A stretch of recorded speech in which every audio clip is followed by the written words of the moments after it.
साथियों नमस्कार, मेरा नाम है अनुभव। आप देख रहे हैं इंडस न्यूज टीवी। आइए नजर डालते हैं देश की कुछ खास खबरों पर। यूपी के प्रतापगढ़ जिले में पुलिस और ग्रामीणों के बीच झड़प का मामला सामने आया है। बताया जा रहा है कि गुरुवार रात को नाइट ड्यूटी के लिए गई एक युवती का संदिग्ध परिस्थितियों में शव बरामद किया गया। इसके बाद गुस्साए ग्रामीणों ने पुलिस टीम पर पथराव किया है। बताया जा रहा है कि युवती नाइट ड्यूटी के लिए घर से निकली थी, जिसका शव मिला है। वहीं परिजनों ने युवती के साथ दुष्कर्म के बाद हत्या किए जाने की आशंका जताई है। इस घटना के बाद नाराज परिजनों ने सड़क पर हंगामा करना शुरू कर दिया है। तनाव के बीच पुलिस और ग्रामीणों के बीच झड़प भी हुई है। इस दौरान ग्रामीणों ने पुलिस टीम पर पथराव कर दिया, जिसमें सीओ रानीगंज को गंभीर चोटें भी लगी हैं।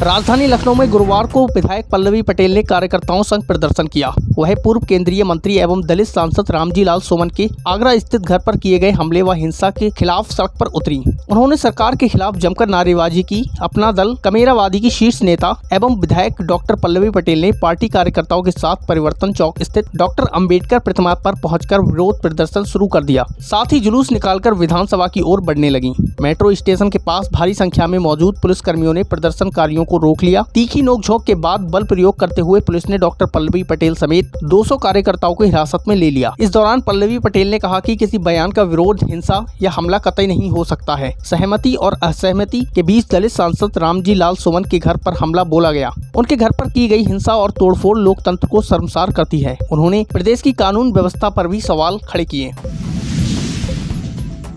जम्मू कश्मीर के कठुआ जिले में गुरुवार को सुरक्षा बलों और आतंकियों के बीच मुठभेड़ हुई है। इस मुठभेड़ में 2 आतंकी ढेर हुए हैं, जबकि सुरक्षा बलों के 3 जवान भी वीरगति को प्राप्त हुए हैं। मुठभेड़ में 4 जवान घायल हुए हैं। घायलों में एक सेना का जवान भी शामिल है, जिसे मिलिट्री अस्पताल में शिफ्ट कर दिया गया है। सभी घायलों की हालत स्थिर बनी हुई है। मुठभेड़ अभी भी जारी है। कठुआ में सुरक्षा बल बीते 4 दिनों से बड़े स्तर पर आतंकवाद रोधी अभियान चला रहे हैं। अधिकारियों की ओर से दी गई जानकारी के मुताबिक गुरुवार की सुबह राजबाग की घाटी जुथाना इलाके में जखोले गाँव के पास सुरक्षा बलों का सामना आतंकवादियों से हुआ। रविवार को हीरानगर सेक्टर में जहां मुठभेड़ हुई थी, वहां से ये जगह लगभग 30 किलोमीटर दूर है।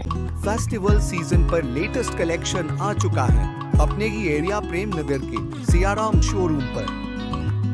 सूटिंग शर्टिंग का कपड़ा और readymade shirt, jeans, trouser, coat pant और कुर्ता पजामा के लिए कपड़ा।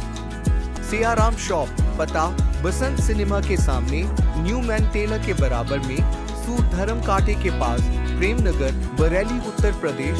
सियाराम शॉप। झारखंड विधानसभा में बजट सत्र के आखिरी दिन सीएम हेमंत सोरेन ने केंद्र सरकार पर कई गंभीर आरोप लगाए। मुख्यमंत्री हेमंत सोरेन ने गुरुवार को आरोप लगाया कि परसीमन की प्रक्रिया एक सुनियोजित साजिश और छिपे एजेंडे के तहत लाई जा रही है, ताकि आदिवासी और दलितों के लिए आरक्षित सीटों को कम किया जा सके। इसके अलावा हेमंत सोरेन ने विधानसभा में यह भी दावा किया कि भाजपा नेता केवल राज्य और देश के विकास के बारे में बोलते हैं, लेकिन करते कुछ नहीं। सीएम सोरेन ने कहा कि परसीमन की कवायद के पीछे एक छिपा हुआ एजेंडा है, जो है आदिवासी और दलितों के लिए आरक्षित सीटों को कम करना। पहले भी ऐसी कोशिशें की गई थीं, जिन्हें दिशोम गुरु शिबू सोरेन ने विफल कर दिया था, लेकिन इस बार पूरे देश के लिए एक सुनियोजित साजिश के तहत आगे लाया जा रहा है। उन्होंने कहा कि उनकी पार्टी पूरी स्थिति पर नजर रखे हुए है। बरेली बार एसोसिएशन के अधिवक्ता गुरुवार को बार एसोसिएशन बरेली के कार्यकारिणी अध्यक्ष और सचिव के खिलाफ धरने पर बैठी। अधिवक्ताओं की मांगे प्रमुख रूप से बार एसोसिएशन को bar council of Uttar Pradesh से संबंधित करवाना और समस्त अधिवक्ताओं को बार काउंसिल की तरफ से मिलने वाली सुविधाओं से लाभान्वित करवाना है। अधिवक्ता शंकर कुमार सक्सेना ने बताया है कि बरेली बार एसोसिएशन के पदाधिकारियों की कथनी और करनी में अंतर है। सचिव श्री बीपी ध्यानी ने मनमाना तरीका अपनाया हुआ है और पिछले 1.5 वर्षों में एक भी आम सभा नहीं हुई है। इसके अलावा व्याप्त घोटालों पर कोई अंकुश नहीं है और कोई जांच नहीं हुई है। अधिवक्ताओं ने वकीलों ने बार एसोसिएशन के चुनावी प्रक्रिया पर भी सवाल उठाए हैं। उनका कहना है कि एल्डर कमेटी को स्वयं चुनाव कराना चाहिए और सचिव व अध्यक्ष के समर्थकों को चुनावी पैनल से हटाया जाना चाहिए। इसके अलावा बार एसोसिएशन की मतदाता सूची को बार काउंसिल से सत्यापित करने की मांग भी उठाई गई है। साथियों, हमारे ये बुलेटिन आपको कैसा लगा, आप हमें कमेंट कर जरूर बताइए। वीडियो अगर फेसबुक पर देख रहे हो तो ज्यादा से ज्यादा शेयर करें, लाइक करें, पेज को फॉलो करें। साथ ही अगर वीडियो यूट्यूब पर देख रहे हो तो हमारे चैनल को सब्सक्राइब जरूर कर लें। नमस्कार, धन्यवाद।